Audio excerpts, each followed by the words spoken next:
So in Canada, we've become very fully aware of this issue. We've had a number of events. In 2009, there were 2 GM corn shipments, soybean shipments that were stopped because of traces of GM corn dust in the containers.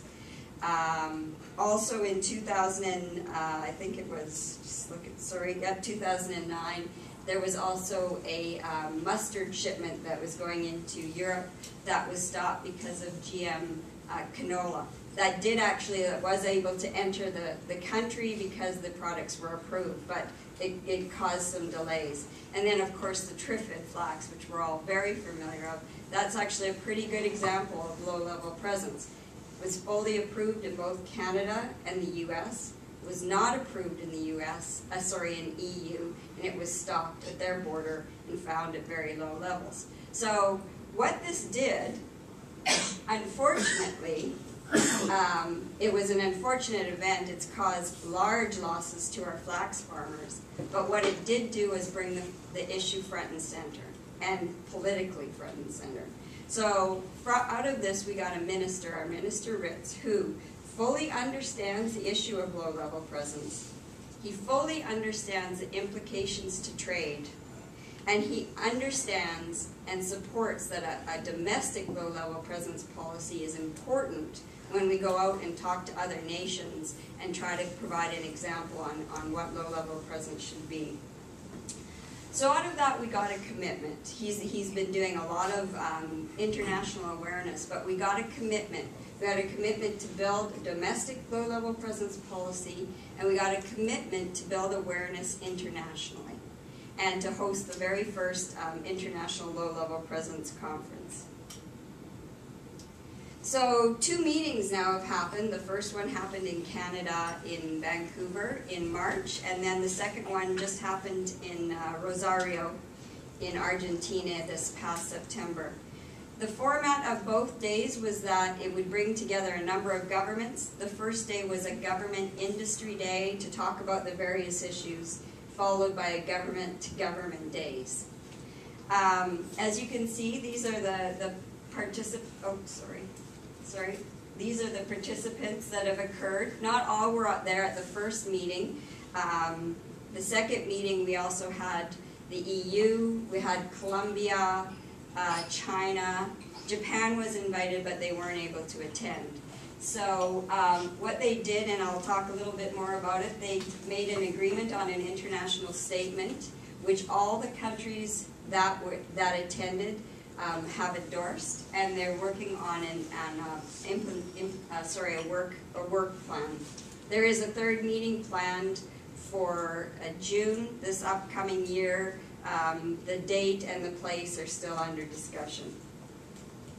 So this international statement, it's quite a long statement, but I think the real gist of it is right here, and that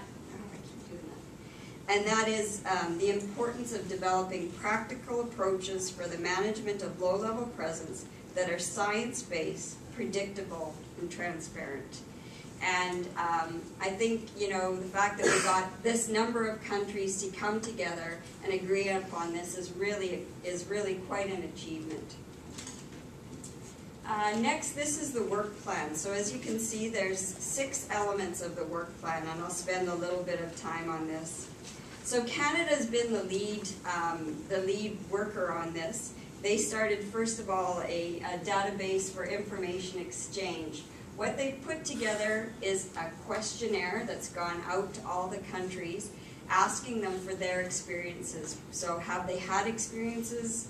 How have they dealt with them? And they're just trying to gather all this information to put together sort of a background paper.